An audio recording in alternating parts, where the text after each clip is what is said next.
Hi,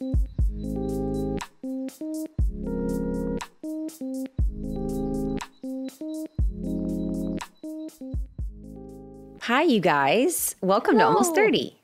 Welcome to the show. It's Lindsay and Krista. What up? It's your girls. What up?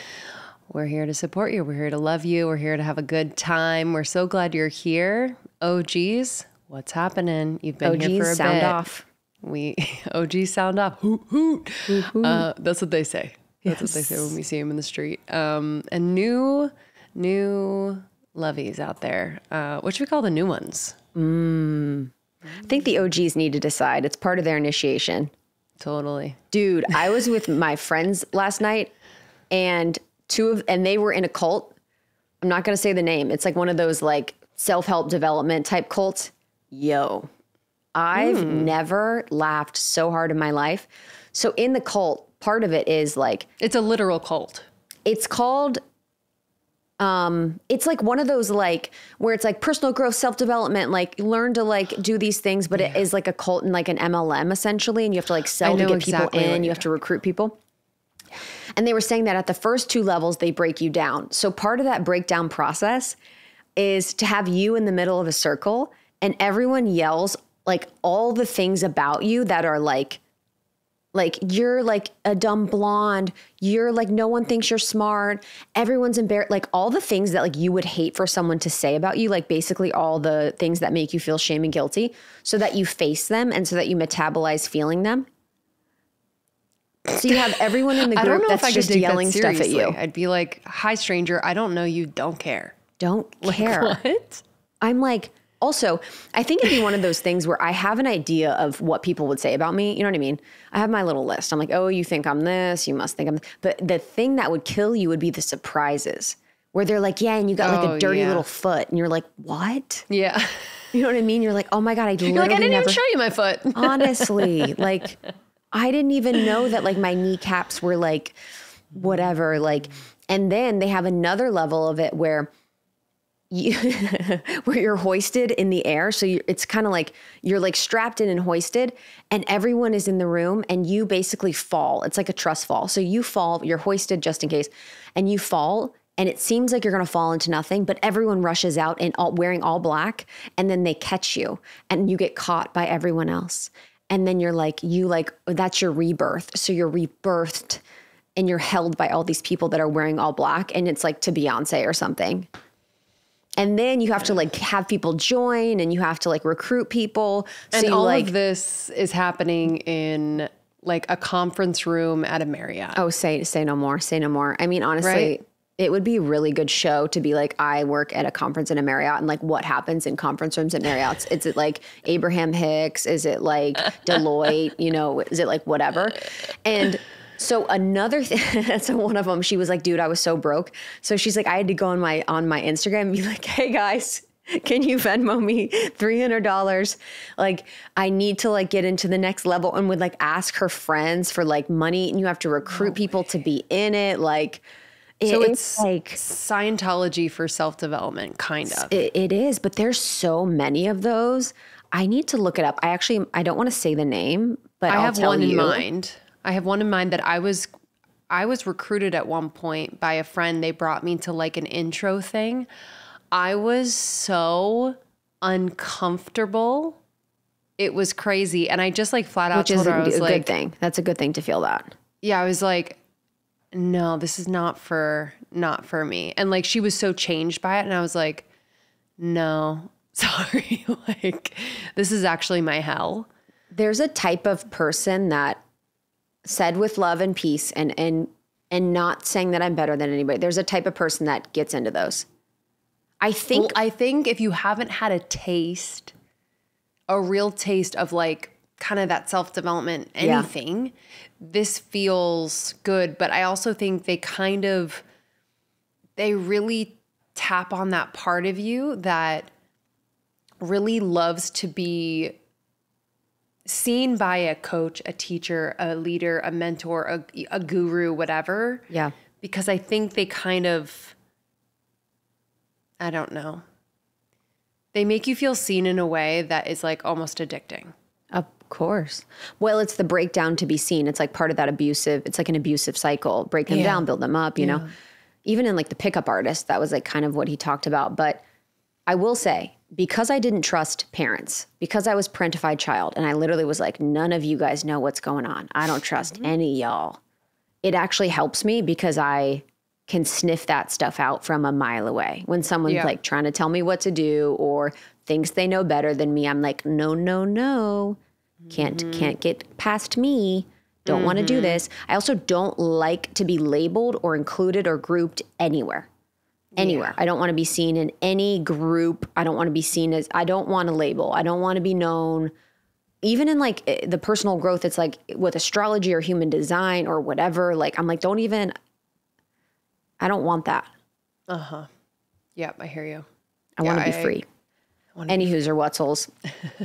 So I'm excited about this conversation today because Meg J wrote The Defining Decade. She also wrote a new book, which we're talking about today, the 20-something treatment. But Defining Decade was so powerful for both Lindsay and I because it was something that was so relevant to us when we were going through the transition from our 20s to our 30s, when we started almost 30, really looking at how important and impactful our 20s was. And I really love the respect and kindness and compassion that she approaches 20-year-olds and 20-somethings, because I feel like a lot of people are like, you'll figure it out. It's fine. Like, don't worry about it. Like, just do these things. And people kind of it's like patronizing in a way. And it's also just like, I don't know. Like, I wish that what do I wish? I don't know if I wish anything, but what I do wish is that people wouldn't have been like, yeah, just get a job. And it was like, just get a job, any job. Like, I wish people would have been like, cultivated what I'm good at and helped me see what I was naturally good at instead of what I had made myself be good at, which was school stuff. I don't think parents and teachers are doing enough of cultivating aspects of children and youth that are their natural skills and abilities, because that's seen as something that's bad, but it's not. It's like, you are naturally a leader. You are naturally a good speaker. You are naturally good at organization. You are naturally good at facilitating group environments. You are naturally good at seeing problems where problems are. Like, there's so much that we could help people see themselves as that I think you kind of figure out through your 20s at jobs. You get told by bosses or by other people what you're good at, so you kind of look at that. But if I would have known and understood what I was good at from a younger age, I probably would be further along. At least I think. I feel like for me, it dropped off in college big time, where like I went to a really small high school. So I feel like for the most part, I had some of that reflected back to me because it was so small. Then you go to college and if that's the choice you make, and there's so many people. And unless you make the effort to have a relationship with your professors or teachers, whatever, then you might not get that feedback. And for me, I didn't make that effort. So I was just kind of like, I was taking these classes, getting by, doing okay, but like not really honing in on the specifics of what my gifts are. Yes, I know generally I'm good at this, generally I'm good at that, but like, how can we really make this like applicable when I leave school? And yeah, I think for me, it was like college was the drop off. Yeah, 100%. I could so see that. That's so interesting because it was true. Like, you did have, from what I perceive, like aspects of what your gifts and abilities were cultivated and sort of pushed and like seen, like you as a performer, you as a singer, you as an actress, you as these things. So that's interesting because you had that in one way. I didn't have that at all. And I've had to develop that or discover that later in life and through friendships or relationships or any of these things. But I think most 20-year-olds just feel this like despair, just feel like, okay, this is what everyone talked about. So now I'm in the real world. Now what's going on? Is this the rest of my life? What's my purpose? Where am I going? What's happening? Right. And that's a lot of why we started Almost 30, because we felt this feeling of like, is this it? Like, what are we doing? Like, there has to be more to life than this, and feeling a sense of lostness. And we found obviously each other in that. Mm-hmm. Yeah. And Meg J talks about just how much uncertainty there are in our 20s. So she's talking about why there's so much uncertainty and why it's actually really purposeful. And really affirming that it is a difficult decade. Like there's no bones about it. It is difficult, but this is actually the time for not figuring everything out, but like skill building so that as life happens, as it will, you will have the ability to hold your center, to remember who you are, to be able to find happiness even in times that feel a little uncertain. So we get down to like very specific tactical ways in which you can use movement. She talks about cooking your way into confidence and connection. There's these very tangible ways that we talk about, but we also talk about some intangible things like really thinking more about what is rather than what if. And I think, if there could be a subtitle to much of my 20s, it was like, what if? Like, what if I marry this person? But what if I move here? What if it's so much of that, which I think just brings you out of the present moment, brings you out of what is right in front of you, what is within you. And I think it's a really powerful shift for someone at that age. And we're also in an age now where there's just so much of what if right on our phone.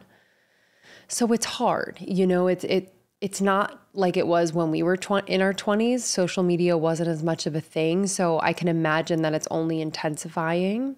But I think, Meg this is her expertise. She only works with 20 somethings, which is not very common to have kind of that focus, but she's the girl.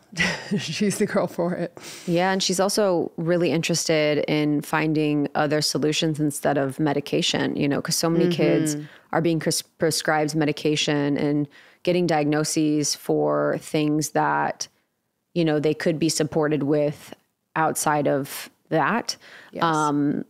That most of their disorders, she says, actually, they don't have disorders to be treated. They have problems that can be solved, and really teaching them life skills and ways of being and ways of coping and ways of seeing their life and ways of understanding this newfound adulthood is going to be really supportive of them. So, honestly, all of these things apply to our lives at any age. Like, I think the way that she approaches it is just so powerful. And, yeah, I'm really excited for this conversation. I know you did it with her, so I think it's going to be so good. She has so much insight. She has so much knowledge.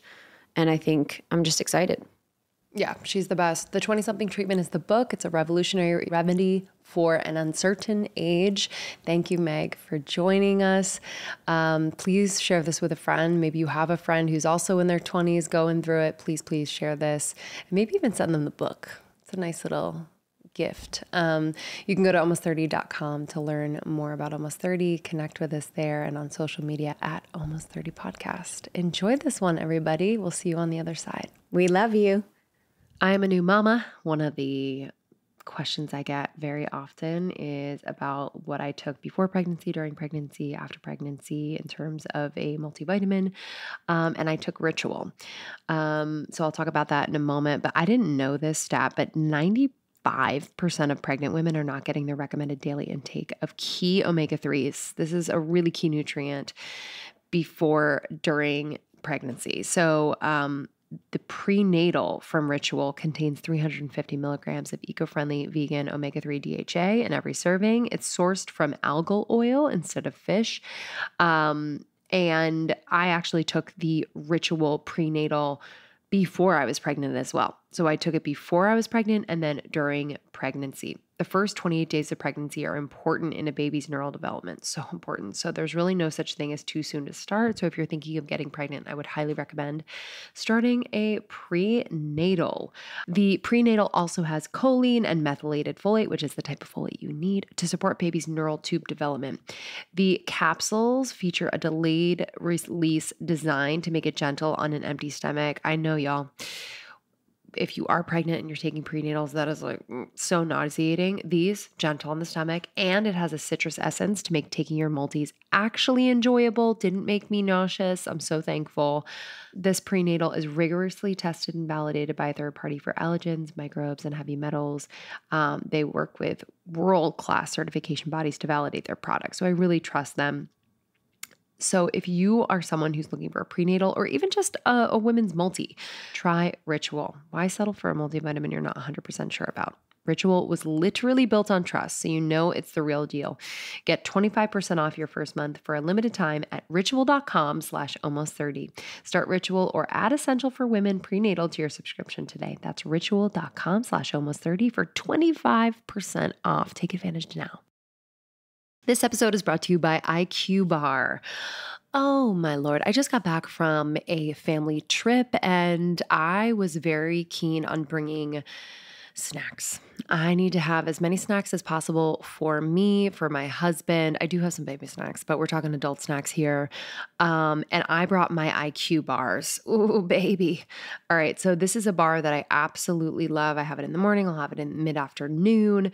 Why do I love these bars? So these are plant protein bars. They are the perfect low carb grab and go breakfast before a workout, mid-afternoon, snacky poo.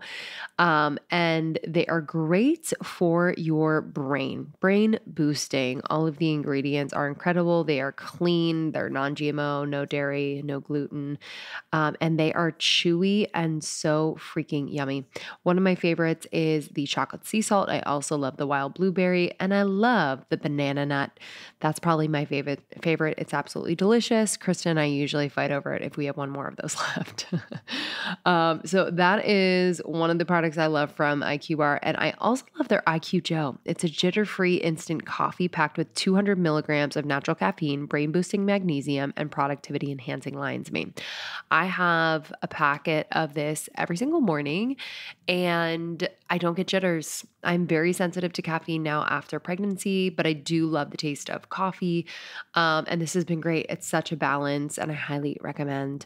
They also have IQ mixes and more, so refuel smarter with IQ Bar's Ultimate Sampler Pack. That's 7 IQ bars, 4 IQ Mix Sticks, and 4 IQ Joe Sticks.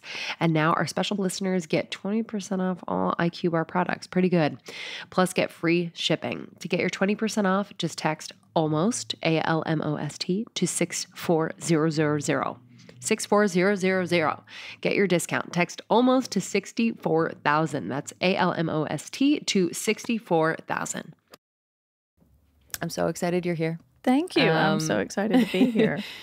I think when we get to talk about what is so relevant to our audience and community, and also so, I think, fresh in my mind from my experience. I'm 36 now, but even reading this book was very helpful for me because I feel like slightly delayed in some areas. So it just all keeps applying. Yes, so, it's true. Mm-hmm. It's so true. I'd love to start with just the state of 20-somethings today. Mm-hmm. Yeah. I mean, I think what a lot of people don't understand is that the 20s are so difficult because it's really the most uncertain time of life. It's probably the only time in your life when you're going to wake up in the morning and you're not going to know 5 years from now where you're going to work or where you're going to live or who you're going to love or who you're going to be. And that's really hard. That the brain doesn't like uncertainty. We can talk more about that later if you like, but that's really what's unique about this particular decade is that unlike the years that came before, the years that will come after, it's just really an overwhelming amount of uncertainty. Yeah, I mean, I remember it so well, just feeling like I needed to know who I was going to marry by a certain age, right? Where I was going to live. I thought I had figured it out well before. I was going to live in New York City. I was going to be a famous actress. I was going to have a husband by the time I was 26. I was going to have kids by the time I was 30. You know, having all of these ideas about what was going to happen. And then inevitably, it's different. And I felt like a failure. I felt like a failure, but I also felt a bit disoriented. Right. By the uncertainty. Yeah, And yeah. so, yeah, I'd actually love to get into the neuroscience of that a little bit, because I think when people understand that it is literally a part of our chemistry and like how we're made up, Right. there's a little bit of liberation on the Yeah. pressure and judgment. Yeah, before I talk about that, I actually want to address what you just said, Yeah. which is, when you were maybe in your early 20s, you thought, oh, partner at 26, amazing career, et cetera, et cetera. So, I mean, a lot of what I do with clients or readers or your audience is education, because education is an intervention. And I think letting people know that the data does not suggest that you will probably have all those things by the time you're 25 or 26. And that may be really for the best. We can talk about that too. But average age of finding your person, your partner is hovering around 30. Average age of first baby is hovering around 30, even more for more educated folks, people in urban areas. Average age of first home ownership is 35. So if you don't have all those things by the time you're 25, you're right on time. I mean, you're working it out. And so it doesn't mean that you aren't working toward those things or taking steps towards those things. You just can't see that, oh, I am going to have it at 30 or I am going to have it at 35. And that's the uncertainty. It's not that it's never going to happen or it's not possible for your generation. It's just that you can't see it yet. And people want to say like, well, I just want to know it's going to happen. And I can tell you what the data says, that it's probably going to happen, and it's probably going to happen later than you think. Right. Right. The brain piece, so living with that, so that's actually a great context for it, is that as the adult milestones have shifted upwards and they're kind of hovering around 30, that means 20-somethings are living with a good 10 to 15 years of uncertainty, not knowing, when am I going to have those things that really give people sort of an internal and external sense of safety. The brain doesn't like uncertainty. It interprets it as danger. Yeah. It makes people feel anxious. It makes some people feel sort of overwhelmed and hopeless and depressed. Other people reach for substances to cope. So, uncertainty is it's what we call a transdiagnostic stressor, which is a mouthful of a word, but it just means that it can kind of show up as what look like mental health problems. But really what we're talking about is a situational problem, that it's hard to live with that much uncertainty. And I see, like, I have friends and I have family members who are in this age range, and I do know that they're very quick to be diagnosed with something. And so I guess your approach is really that there is a problem to solve. So Yes. can you speak more about that and kind of what that looks like? Because I think sometimes we like live up here in these like big concepts. And I think when we're given more tactical things to solve these problems, then I think our brain can kind of understand step, rather than, okay, eventually I get Right. to the place Eventually, where I'm happier. she says I'll have it. Right. Exactly. Yeah, well, first I'll address what you were talking about with the diagnoses and medications. That as a group, 20-somethings are overdiagnosed and overmedicated. So the majority of them do not have mental health problems or do not need mental health diagnoses. They have problems they need to solve, life problems. One reason for the overdiagnosis and overmedication, it's partly systemic, that where 20-somethings go for help is their GP, because they can't access people like me. That's why I write books. But they go to their GP. Most mental health medications are prescribed by general practitioners. No offense to general practitioners, but these are 15-minute appointments. And it's not their job to say, hey, what's going on in your life? Is there a reason you might be feeling so depressed or anxious? Something new going on at work? I mean, they have to just, get these appointments done in 15 minutes. So oftentimes the context is left out, and what might look like social anxiety is really social uncertainty. What might look like major depression is grieving after a breakup. So, I get concerned about 20-somethings being diagnosed prematurely or diagnosing themselves on social media. And right when their identities are taking shape and they're looking for partners and friends, that they're getting all tangled up with feeling that I'm disordered or I'm abnormal or I'm doing something wrong or there's something wrong with me, when usually that's not the case. Yeah, the over-identification with a diagnosis or something that they've read online, I can imagine is just so rampant just with social media today and people talking. It's like a double-edged sword. It's great that people are talking about mental health and Right. Yes, that exactly. So I say all the time, it's so great that 20-somethings are now interested in talking about mental health explicitly. However, the conversation doesn't always need to be, what's my diagnosis, what's my medication, because, those have downsides. Even just having a diagnosis, sometimes it adds some clarity and then we know what to do next. But other times it can lead to what's called the nocebo effect, which is, the power of negative expectations of, oh, I'm a depressed person. I've read online that depression is recurrent and I'm always going to be depressed. And that's probably actually not true, that most depressions are temporary, usually in relation to a breakup is the leading reason that young adults become depressed. They have other losses in their 20s, friends and jobs and all that. And as these situations get better, people get better. But to talk about the skill piece, you were asking me, what concrete things can people do? I think one of the hardest things about being in your 20s is all the uncertainty sort of out there in the world with work, love, life, the planet. And we can't really make the world a certain place. I can't tell you what your future is going to be, but I can help you build your skills so that you're more certain of yourself, so that you can count on yourself, you're sure of yourself, so that okay, I don't really know what's going to happen with my career, but I'm gaining all these great skills. I'll just figure something else out next, and it'll be even better than the thing before. And that's where I live in my career. It's probably where you live in your career. Is I have no idea what book I might be writing 5 or 10 years from now, but I'll probably be doing something. And that comes from having built those skills and that confidence. I think a lot of 20-somethings think there's something wrong with them, that they're not confident, that means they're inherently incapable or incompetent.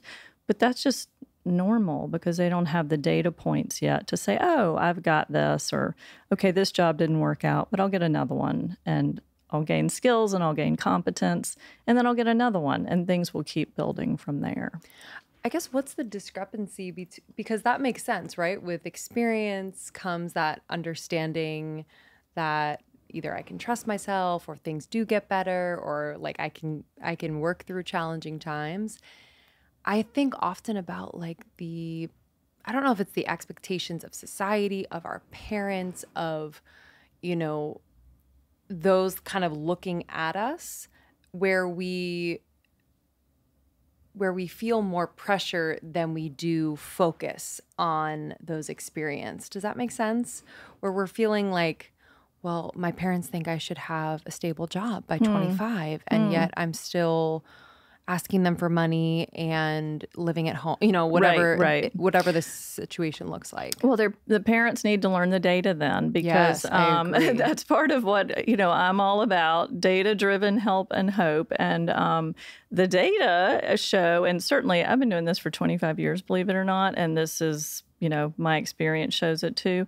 On average, young adults will have 9 jobs by the age of 35. So there is no stable job at 25. Even if you have a good one and you like it, you're probably not going to be there 5 or 10 years from now. And so, I tell clients, get the best job you can, get the best relationship you can, get the best friends you can. Just do the best you can this year. Give it a year, reassess. You either keep going with that or you've learned, okay, what I thought was the best I can isn't actually right for me, and I need to pivot towards something else.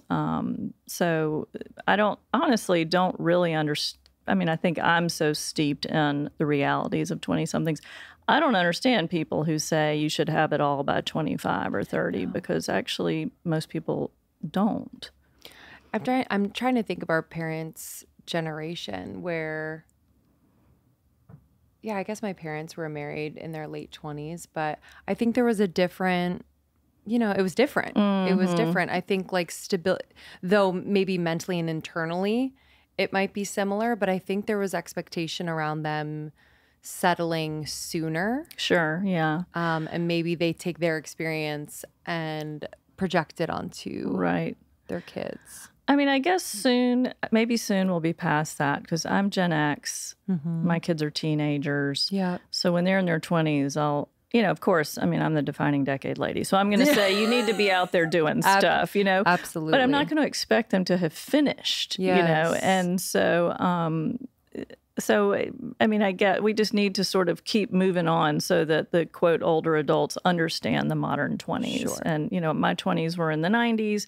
They look pretty much exactly like the 20s now, minus the social media. Yes. Thank goodness. Which is a huge piece. It is a huge piece. So there are no pictures of me really in my 20s. But,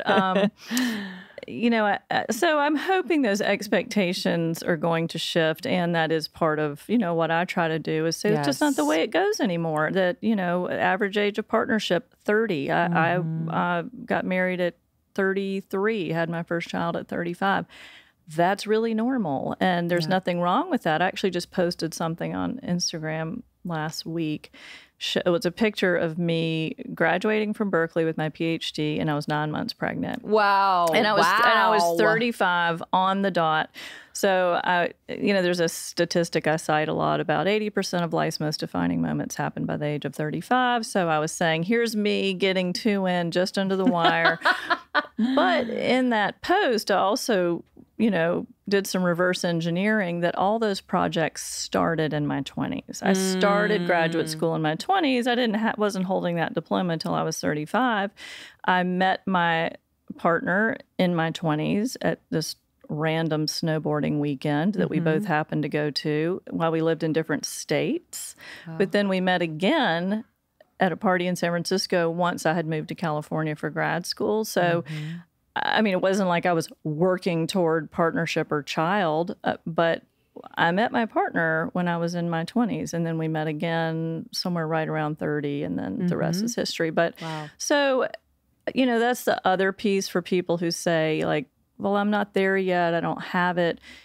You're probably working on it, and you just don't know it because you can't see the end result yet. But that's really what you're doing day to day. I know I've been reminding myself lately that life is long. We hope. Life is long. Yeah, we hope life is long, where I think there's a part of all of us that wants the thing now. We want that instant gratification of, I put a little bit of work into it and I should be feeling, the success or whatever it is. And I've just been thinking so much about like the slowness of a process and how rewarding that is, and also how much of the point the process really is in the grand scheme of things, rather than just the instant gratification. Are you seeing that in your practice where people are impatient? Yeah, I mean, something I hear a lot, and we can talk about the 20-something brain. You had asked about that. But, as we talked about uncertainty, people perceive it as danger, makes people feel anxious. The 20-something brain skews negative. So if in an ambiguous situation, they're going to think, this person isn't texting me because they don't like me. My boss sent me that email because he's going to fire me. I haven't yet met someone yet. I'm never going to meet someone. So that's normal that, the brain is sort of wired to keep us alive, not happy. And so when it has to choose between overestimating danger or not, it's going to overestimate the danger.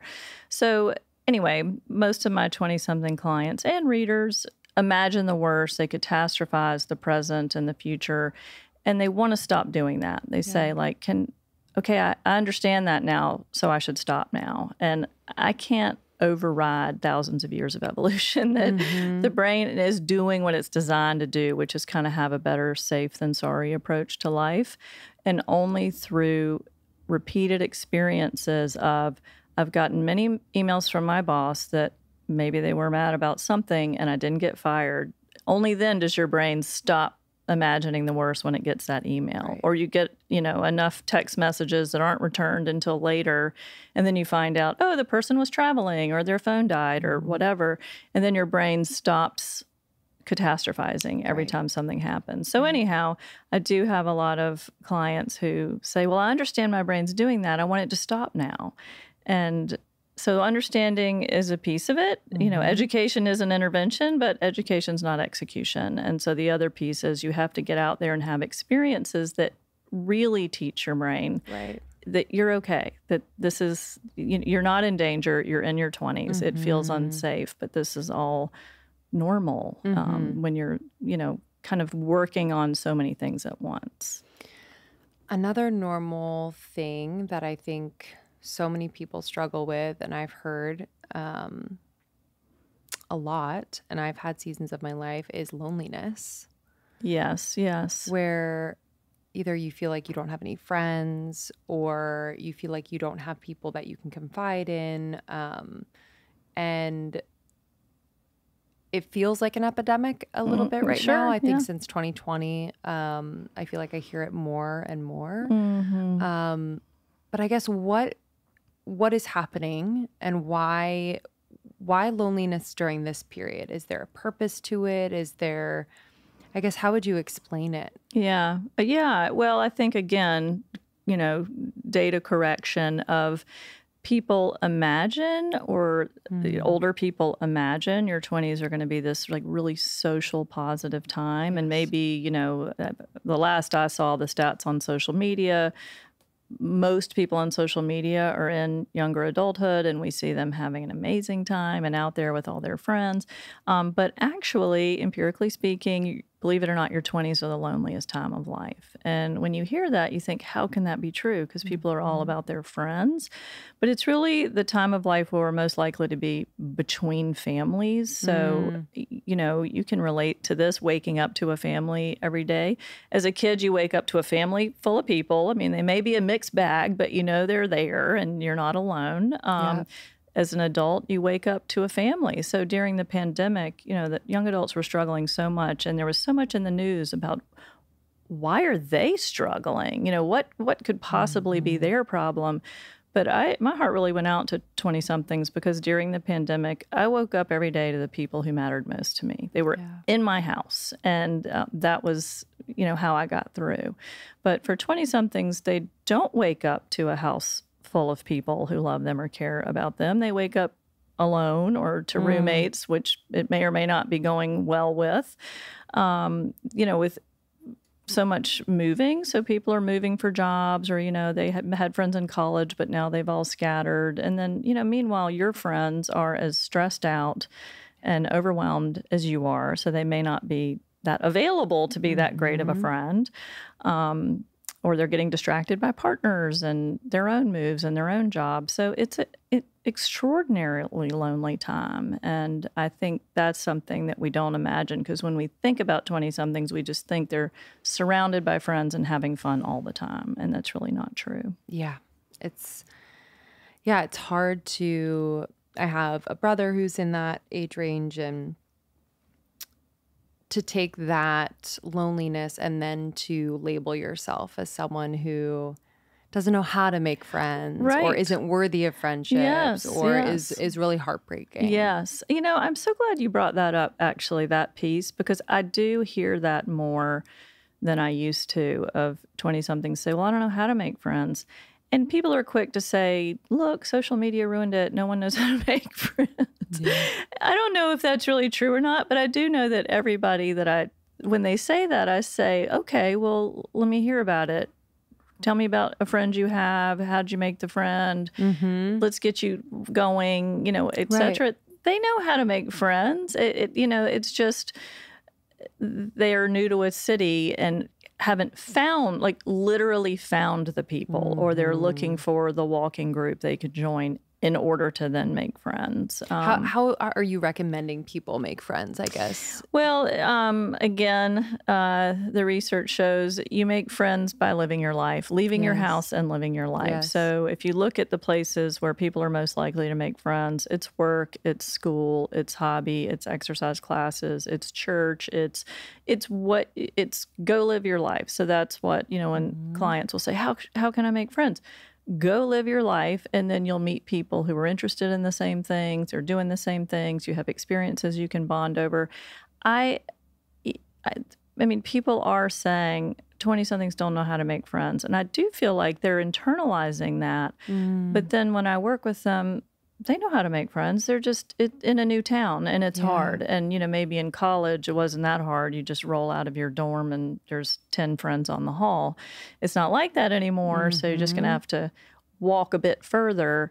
But they actually do have the technology inside to make friends. And the uncertainty piece, I think, might stop people where they're like, if I put myself out there, will someone want to, are they looking for a friend? Right. And I think we forget that the other person is probably looking for a connection too. Yes. I had a little social skills is not the right word, because like I said, this clients in the group, they had the skills. Yes. I was not teaching them skills. Yes.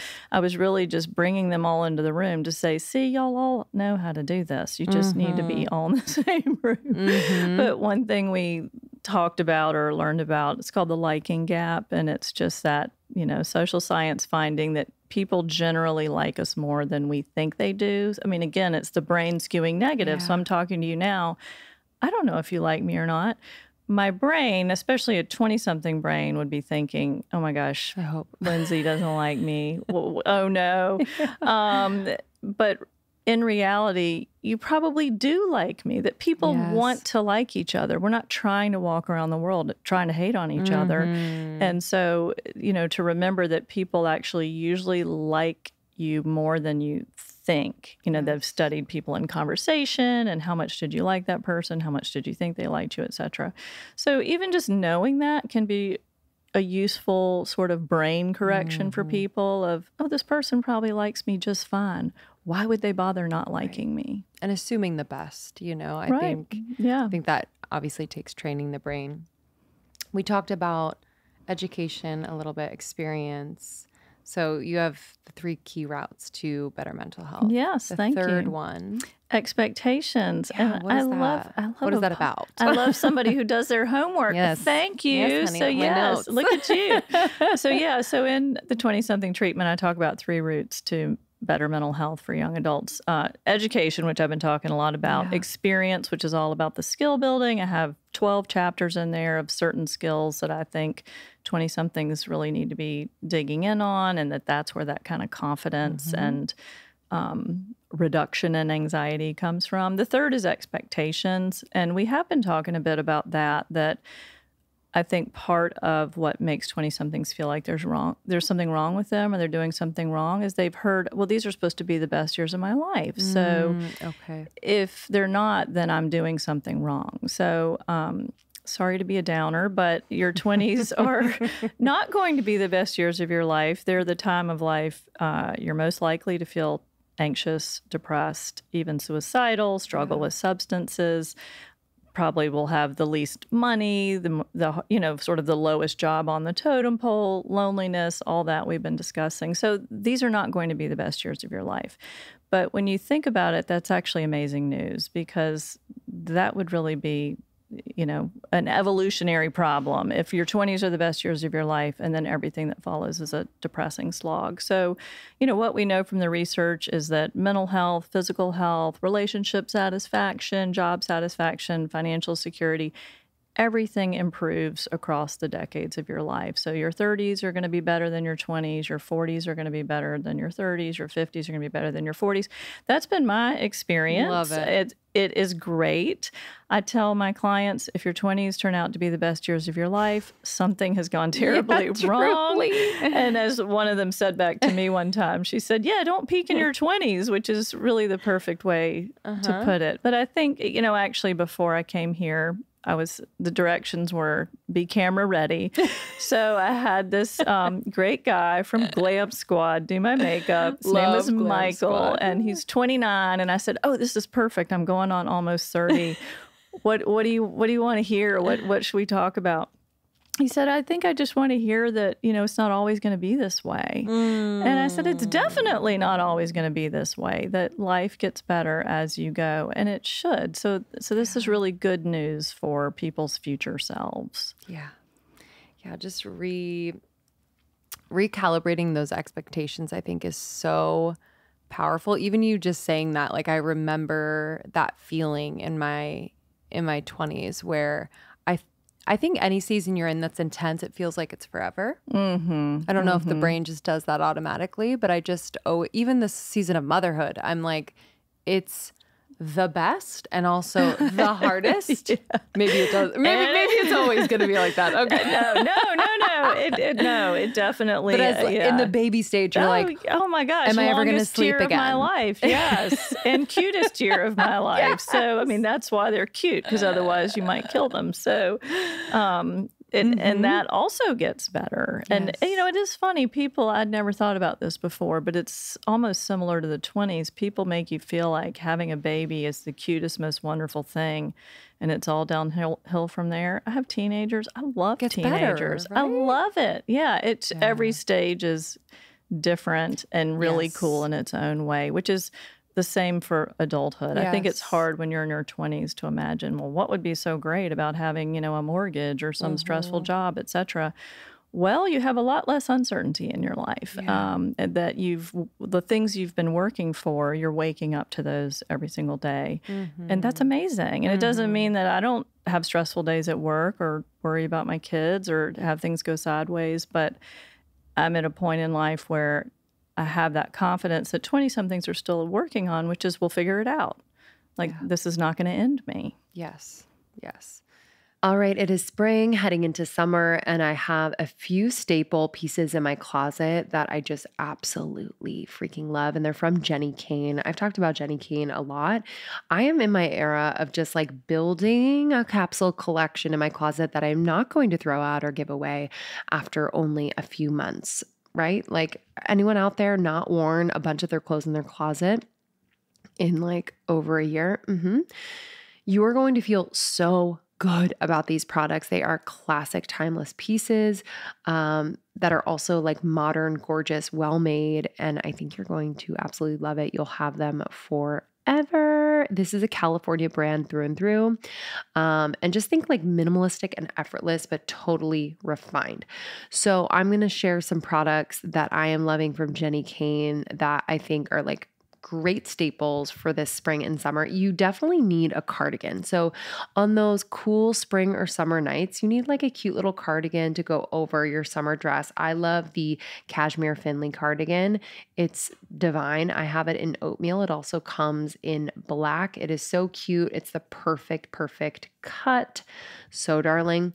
Also, they have this great pleated skirt. Okay, this pleated skirt you can match with a tank. You could do with a casual t-shirt and sneaks. You can do with a little kitten heel with some flat sandals. You can do anything with it. Dress it up, dress it down. I'm obsessed. It comes in black. It comes in nude. It comes in ivory. It's just gorgeous. You are going to love.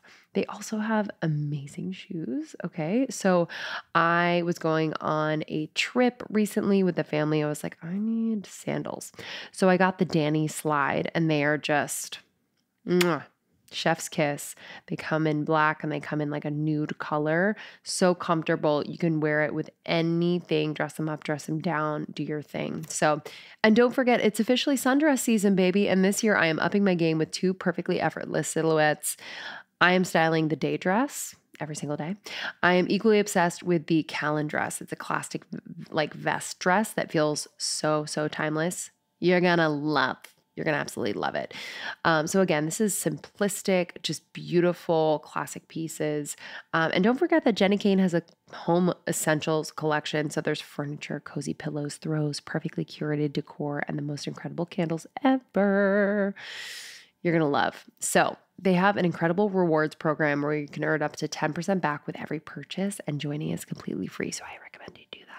Find your new uniform at jennykane.com, and our listeners get 15% off your first order when you use the code almost30 at checkout. That's 15% off your first order, jennykane.com. Promo code is almost30. That's JENNIKAYNE.com. Promo code is almost30. Let getting dressed be one less thing you have to worry about. This show is sponsored by BetterHelp. Okay, I have something that I need to get off my chest. I am a new mom, and I have recently just realized the paradox of motherhood, and it's something that at first I was like a little shameful about and didn't want to talk about to anyone really.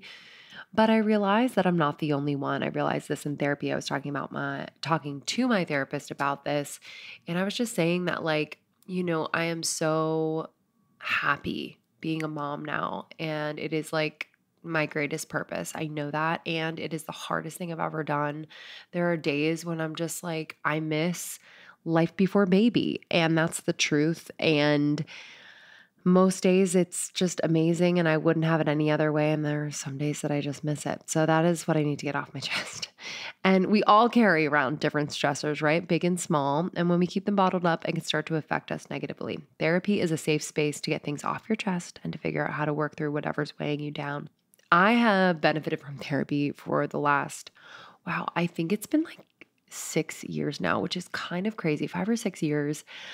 I have been with my current therapist for about 4 years, but man, oh man, I just cannot recommend therapy enough. It has helped me in every aspect of my life, every single aspect, professional, personal, relationships, my health, my marriage, motherhood, everything. So if you're thinking of starting therapy, give BetterHelp a try. It's entirely online, designed to be convenient, flexible, and suited to your schedule. Just fill out a brief questionnaire to get matched with a licensed therapist and switch therapists at any time for no additional charge. No big deal. So get it off your chest with BetterHelp. Visit BetterHelp.com/almost30 today to get 10% off your first month. That's BetterHelp, HELP.com/almost30.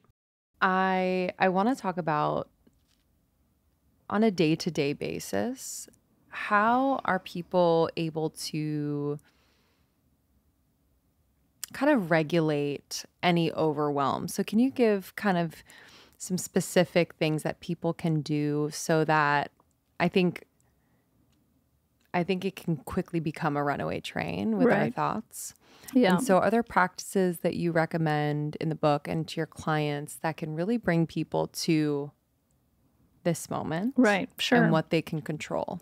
Yeah, so one thing I talk about in the book is, which we've been talking about, catastrophic thinking. It's the number one sort of, cognitive distortion that we do when things are uncertain. We think the worst and we catastrophize.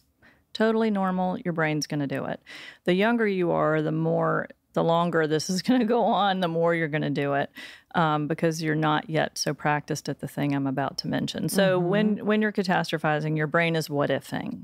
What if this? What if no one ever loves me? What if I can't make friends? What if, I lose this job? And so one thing I help clients do is shift from the what if to the what is, to say, well, let's think about some facts that, let's get your brain off of kind of the default mode of what if, and put it into what's called the task positive mode. Give it a job, which is tell me about the facts. So I had a client that I talk about in the book who came in. He was a med student. He thought he failed an exam, walked into the emergency room because he'd had a panic attack. And so, I didn't know if he failed the exam or not. I couldn't say, oh, you didn't, you're fine. That's not usually helpful. But I said, well, let's do some what-ising. Let's shift from fears to facts. So what happens if you fail an exam in med school? Well, yeah, actually, you can take them more than once. And I'm thinking, great. Okay, this is sounding better already. And then what? And I said, okay, well, worst case scenario, you take it again. And he goes, no, actually, what if I keep failing and then I completely fail out of law school? Okay, so what happens if you fail out of law school. I mean, I'm sorry, med school. And he said, well, I've actually been thinking I like the research more and I could go in that direction. So that would be really cool. So, we started thinking about what are the facts around what if this really comes to pass? Has this ever happened with you before? What would you do if it did? So the brain gets busy on solving the problem and thinking rationally about the problem. And then it can't just sort of runaway train with the what ifs. And then that is often just enough to give just the brain a little bit more flexibility of, what else could I be thinking besides the worst, the worst, the worst? The brain's going to do that. So we have to give it a job to think about other alternative explanations. Like when you don't, someone doesn't text you back. What if they don't like me? What if they're trying to leave me out? And then you really just have to say, okay, brain, I'm going to think about or write down 3 alternate possibilities. They're busy. They didn't see the text. Their phone died. The brain isn't going to do that without you helping it.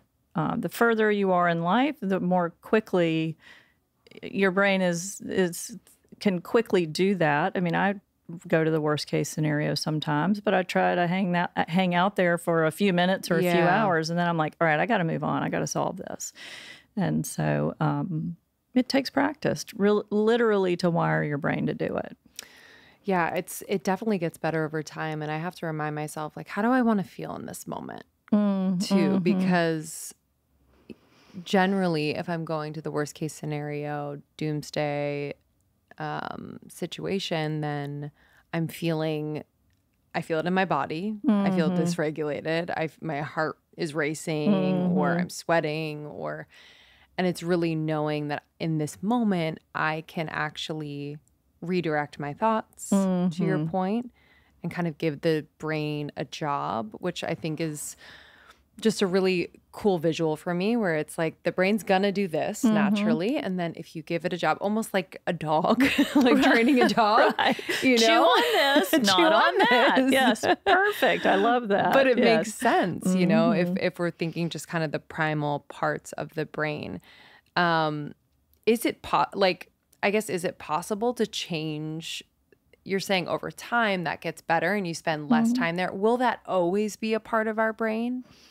Yeah. I mean, that's, the brain is wired to keep us alive, not happy. So it is. But I mean, I am decades removed from my 20s. And like I said, when stuff goes sideways, I might have that what if worst case scenario reaction. It depends on what it is. At this point in my career, if it's work, then I'm very quickly thinking, okay, let's fix it. Yeah. If it's kids, then it's really hard not to say, oh my gosh, worst case scenario, the fears are huge. But then, pretty quickly, I mean, I'm the parent, I've got to say, let's fix it. So. Is it different with your own kids versus, I can imagine, your clients? And I know they're not in their 20s yet, right. But just in terms of like how you respond initially, because you have all of the tools. Right. All the things, but. Well, you could get them on here. That would be an interesting podcast. They would love it, I'm sure. Revenge of the kids. But I mean, I don't know how different it would be. I talk about in the 20-something treatment that in terms of being a therapist, I'm what's called a pusher rather than a puller. So I like that. Therapists who are pullers, they're like, I want you in here more. I want you closer to me. I'm going to be, the parent substitute, the most important relationship in your life. I don't believe in that kind of therapy for 20-somethings. That I tell my clients, if I'm the most important relationship in your life, I am not doing my job. That I do believe that change happens in the context of powerful relationships, but it doesn't have to be with me. Yeah. And it shouldn't be, because most 20-somethings can't afford a relationship with someone like me. But they can afford to have friends and better relationships with family members, et cetera. So I'm a pusher. I push people out into better jobs, better friendships, better relationships. And I would like to think, again, you can invite them on, but I'm a pusher with my kids too. My son is applying to colleges right now. UVA is an amazing school, and I live on the same street as 4 fraternity houses, so it's right there, and I'm pretty sure he's going somewhere else. And I think he needs to get out in the world and have the life he needs to have. Just on that piece, that early 20, I mean, 18, 19.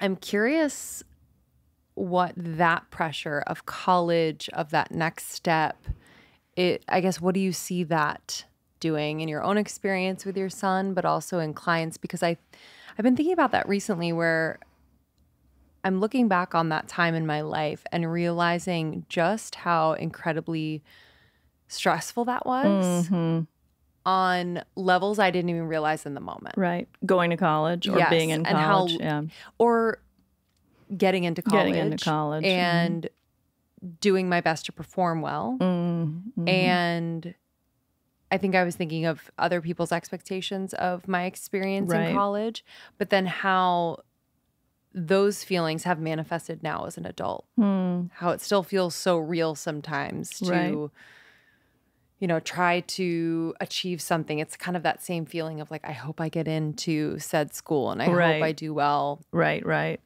Yeah, I actually have toyed with the idea of writing a book about college because I've been quite immersed in it, living literally half a block from college, you know, for quite some time. But, you know, I say, and I firmly believe, it's not where you go to college. It's not even whether you go to college. It's how you go to college. And we're not teaching college students enough about how to make the most of what is literally going to be the most expensive thing that they've ever done in their lives. And so a lot of missed opportunities there. Please write the book. And so, a lot of missed opportunities there and a lot of struggling. At the same time, college is almost like a 4-year microcosm of adulthood. I had a client in my office last week who she's a junior and she's figured out her niche and her major and she's so excited and this has given her all this purpose and urgency and energy and it's perfect.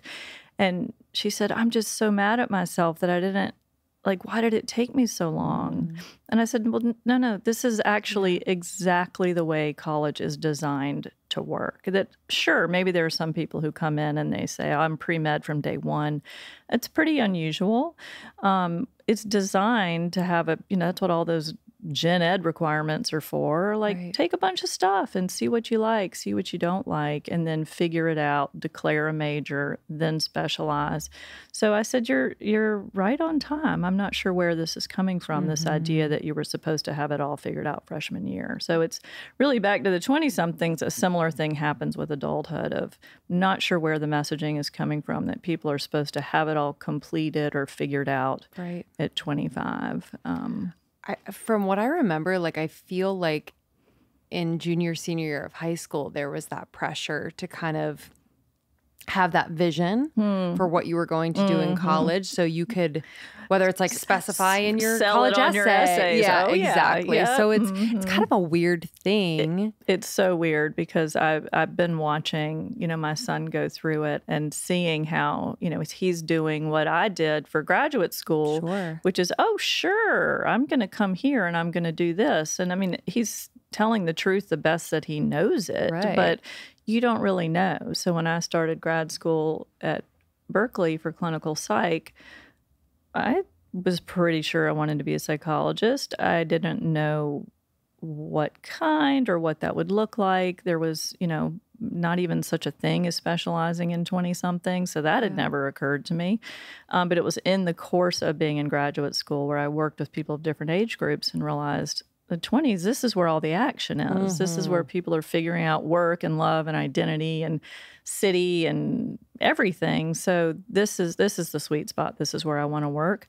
I didn't know that going in. I mean, I wrote an essay talking about things that I was interested in that could have worked out, but that isn't actually what ended up happening, which actually is an interesting, I think, an important data point for 20-somethings. I talked about the 9 jobs. Most young adults end up in jobs that they'd never heard of or that didn't exist when they were in college. So the idea that you could know at 24 what you're going to do when you're 35, it's pretty outdated. I mean, I'm guessing that where you ended up at 35 was different than what you thought. Well, you said it was, Yes. So it's more about, go do what feels right. And then if it stops feeling right, or you were wrong about what felt right, pivot to something else, and then that will keep building. But you can't necessarily predict it or know the answer when you're 25 or 28. I've had this narrative about myself early on in my 20s where I kind of had an idea of what I wanted to do. And then eventually I was able to kind of adopt this new belief about myself where I kind of celebrated the randomness of my path because it has been so random and it's going to be random for a lot of people out there or appear random. If I look back, it's not so random. Right. You know, I think to maybe my aunt and uncle, they're like, so do you still do that radio show? You know what I mean? They're like, how does this make sense? Right. But to me, everything, especially looking back, you know, hindsight is 20/20, but everything has made sense. And it's kind of cool to connect the dots on what I studied in college, to what I did immediately after college, to how my bartending jobs actually helped me to interview people today, because I would talk to customers all night. You know, there's just these cool dots that you can connect. And I think once I lifted that pressure off of myself to only do the thing that I set out to do in the quote beginning of like my young adult life. It was just so much more fun. And I kind of relished in when people would be like, okay, so you're doing a podcast now? You know, I kind of relished in like other people not understanding. Which is easier said than done. But I think over time you can become so just enchanted with like the very unique path of your life. Well, that's the flip side of uncertainty. And I'm glad you brought that up because we've spent a lot of time talking about uncertainty is scary and feels dangerous. But the flip side of it is that it's incredibly liberating. So when I think, you know, something that's difficult for 20-somethings is like, there aren't any more grades.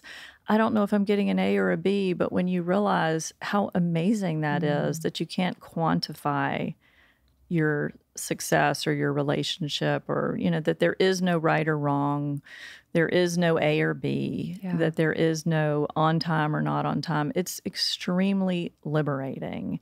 And that's actually one thing I've loved about my career being a psychologist. I work with people. It feels incredibly meaningful, but you can't quantify it. And it's so fantastic because I'm liberated from quantifying. You know, there's no sort of output report of you helped this number of people, you know, this amount that I hear when we were setting up for this. One of the people setting us up said, "Oh my gosh, I read your book. It helped me so much." And that's amazing. And that's why I do it. And it's so great. I can't quantify that because if I could, believe me, I'd be one of those people that's like trying to get the A+ and quantify it. And I would ruin the whole thing. So, I mean, the really amazing thing about uncertainty is one of the reasons there's so much uncertainty when you're 20-something is that a lot is still possible, that a lot is still out there for you to discover and do and explore and change. And that's really amazing when you think about it. I mean, if you really asked a lot of 20-somethings, would you like everything to be nailed down right now, done and dusted? I think a lot would actually say no. That they're still figuring out a lot. I wanted to ask about, I feel like now more than ever, people are living with their parents longer, potentially getting help from their family longer. None of that is a bad thing. I actually think there's a lot of beautiful benefit to that. But I guess what I want to ask is about the shame that holds. And kind of demystify that because... I'm curious what you see in your practice. Yeah, well, I'm glad you brought that up because part of what I'm trying to do in the 20-something treatment, it's precision medicine for young adults. So let's look at the developmental context, at the cultural context, and try to understand this in a way that is more in line with that. I think what you get a lot in the media, because it's good, it makes for good clickbait, but that young adults are snowflakes and they're so fragile and they just want to live with their parents. And I don't think that is the case. And, you know, my opinion about living with your parents is it's not whether you do it, it's how you do it. It's my same attitude about college of there are a lot of wonderful things about being connected, across generations that maybe, in previous decades, we kind of messed that up, that success meant moving across the country and calling home only once a month. And it's hard to start a life or then raise a family with no connections, no family around. So I applaud young adults who want to stay connected with their parents and who are actually willing to turn to them for help or wisdom or advice. Yes. I think that's amazing. And it's not whether they're doing it, it's how they're doing it. Now, if mom and dad are still doing the laundry and cooking all the meals, there's a missed opportunity there in terms of if you're living with your parents or if your 20-somethings are living with you, it's a great opportunity to teach them to be amazing cooks and to do the laundry and to, take care of a house and to deal with the circuit breaker. So I would be using it as an opportunity to gain skills and deepen relationships rather than to not gain skills and put a stress on relationships. Sure. Yeah, I love that. I don't know why cooking stands out to me, where there's just like a beautiful way in which when you nourish yourself and you know that you can nourish yourself, it has effects elsewhere. I remember when I started just cooking for myself, I always watched my parents and learned from them. But when I was on my own and I knew that I could nourish myself in that way, I just felt really confident, like I could do so much. Yeah, that's what surprises a lot of people about my book is there's actually a chapter. So I have 12 skills from how to think, how to feel, how to have sex, how to make decisions.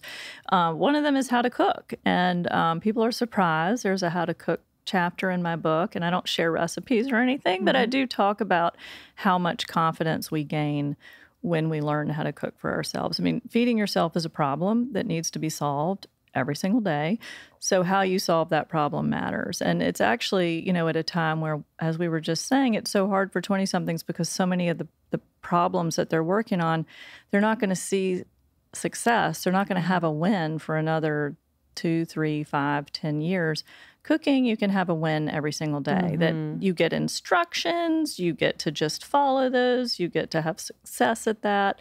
It'll make you more confident in terms of having people over. People who cook are more likely to eat more healthily, which we're learning more and more also has an impact on your mental health, what you're putting in your gut. So I think my clients are very surprised that I often, lean in and say, do you know how to cook? How are you eating? Yeah.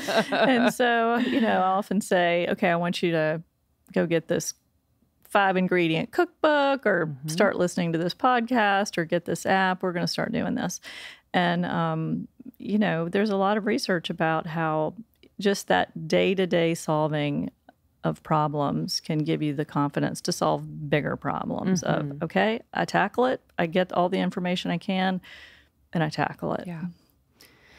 On the sex piece, in a day and age where porn is readily accessible and, I think something that people can quickly turn to rather than kind of learn about themselves within the context of an intimate relationship or intimate experience.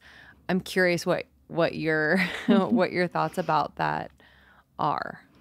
Yeah. So I have a number of, kind of intro questions I ask new clients, and new on the list, but it wasn't on the list 20 years ago. It's been on the list for quite a while now, but it's, we're about to get real intimate here, but do you mind if I ask if you watch porn? And, most of certainly my male clients, almost all say they do. So, okay, is this something you feel like is a problem, not a problem? You would be perhaps surprised at the number who basically feel about porn the way many young adults feel about social media. They wish they were watching it less. They do perceive it to be a problem. And they're trying to look for ways to shift that. I think one of the things maybe we may or may not realize about porn is that I've seen a lot of clients for whom, it was sort of a slippery slope. They watched it a little bit in high school and then more, and then it became more and more. But what it really can lead to in young adults is this feeling of anxiety of, well, is that what I'm supposed to be doing? Or is that what someone's going to want me to do? And the more time we spend watching other people doing something that we're not actively doing in any way, and kind of having these really unrealistic expectations of what a night with someone is supposed to be like, it makes people very anxious. And so I've had a lot of clients who said, I really kicked up some serious anxiety around sex when I was watching a lot of porn. And, if they're able to roll that back in terms of how much they're watching, get out there and try to have some real experiences. I had a client who I talk about in the book. I said, you got to get off the screen and get out there and just, try something with somebody. and he's like, but, he said, but what if I go out with someone and I can't perform? And I said, well, you're jumping straight to the sex. And that's the script of a porn flick, right? Like, hello, let's have sex now. So I said, what if you just think about, there was maybe a particular person he had in mind, just, going out with them, hanging out, meeting up, and you just think like, what if I just try to kiss this person? Yeah. He said that never occurred to me, that I could just do that. And I said, you can absolutely just do that. So, and that may lead to something else and something else. And who knows, maybe it'll lead to sex in that first encounter. But don't start there. Just think about being intimate with someone, share an intimate moment, share a kiss, see what happens. You don't have to be anxious about sort of this image of how this is supposed to go. Yeah, and I think there is this quickness with which, and not that it's, I've had sex on the first date and I've waited before, so, and both have been great. So I've had both experiences, but I think there is this quickness to which we want to know whether there's that sort of chemistry there that I think can also hold us back from understanding attraction on other levels. Getting to know a person and really connecting with them maybe on an emotional level, and understanding that actually adds to the attraction and also to the chemistry and also to the trust and connection in the bedroom. Right. Once you get there too, which I think comes with age. Right. For sure. Yeah. And experience. Yes. And if you're watching porn and not having other experiences, your brain, especially as a young adult and as a teenager, your brain is wiring up on, this is what I like, this is what turns me on, this is what works for me, because it is working.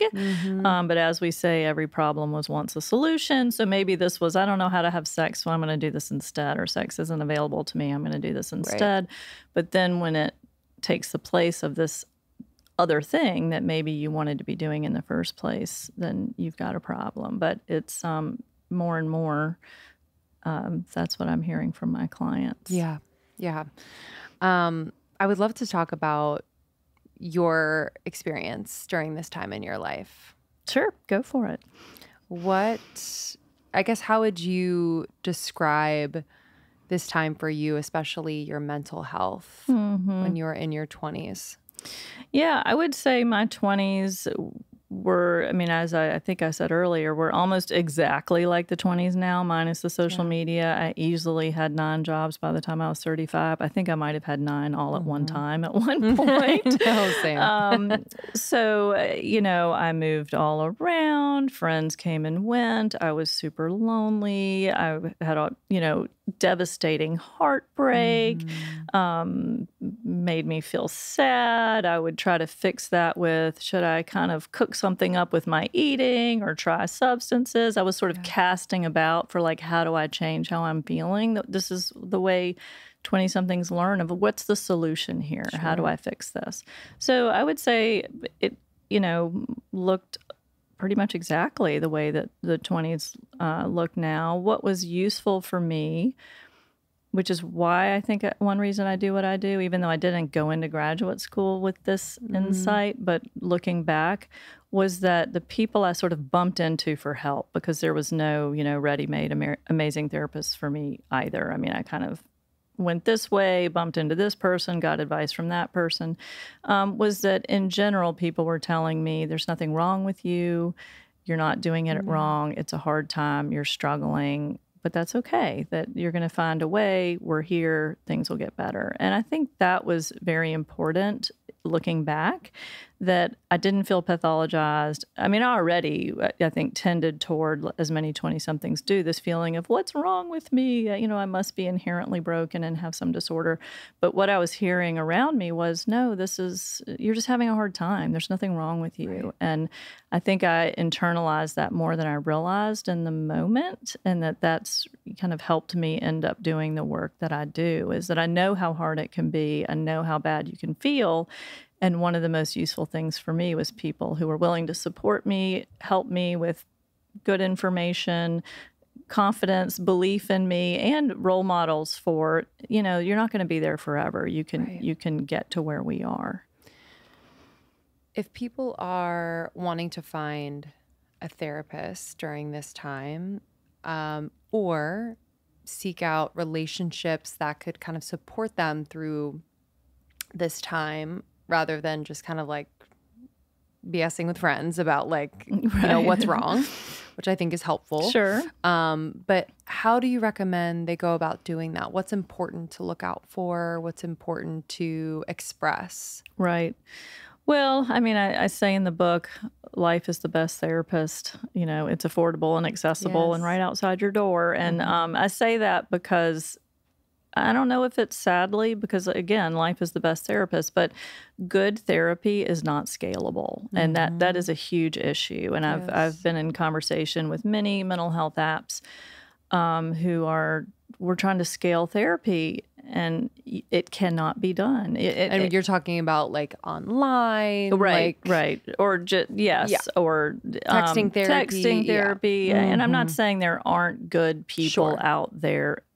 In there, you cannot scale really good therapy, and there just aren't enough people who specialize in 20-somethings. There are only so many hours in the day. There aren't hundreds or thousands of them, and I don't think everybody needs therapy, because it would be a real problem if they did, because most people can't afford it. So anyhow, I think looking for relationships, if it's a therapist, I would be looking for someone who does specialize in young adulthood, or at least knows a lot about it, more of a pusher than a puller. So someone who's going to help you get better at life, because that's how your mental health gets better, is when life gets better and you get better at life, not just sort of going down the rabbit hole of the past or of your psyche, but really helping you engage with the present that you have and the future that you want.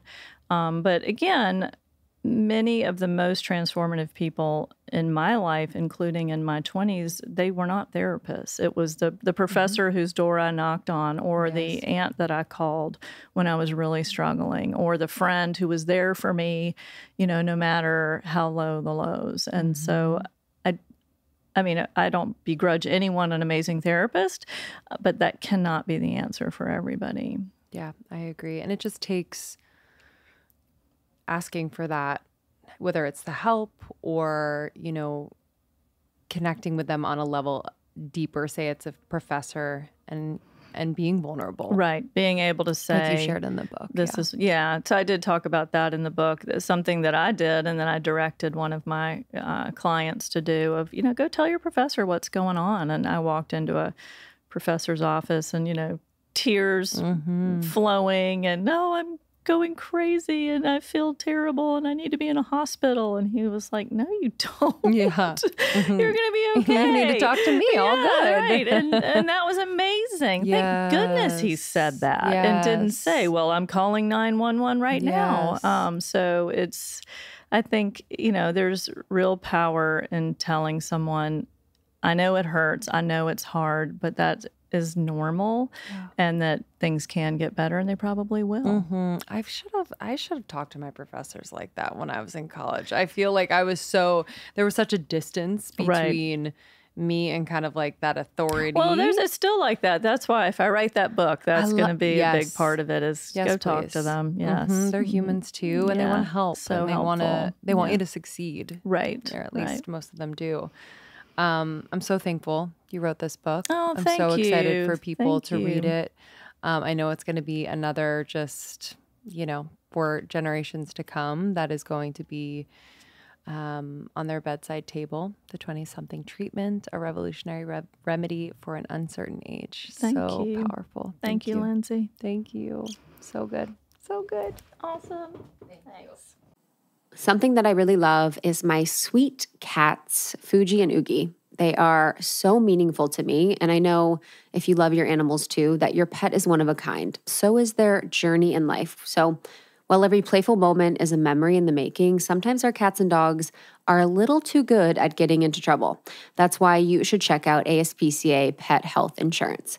The ASPCA Pet Health Insurance Program offers customizable accident and illness plans, making it easier for pet parents like you to help get you the pet care that they may need. The ASPCA Health Insurance Program has been around for over 18 years, and they've helped more than 600,000 pets during that time. It allows you to customize your plan, helping ensure that your pet's plan is as unique as they are. Because vet bills can really add up, especially when you're least expecting it.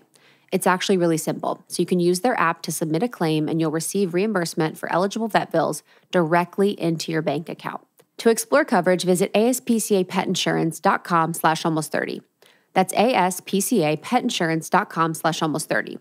Again, that's ASPCA petinsurance.com/almost30. That's almost 30. This is a paid advertisement.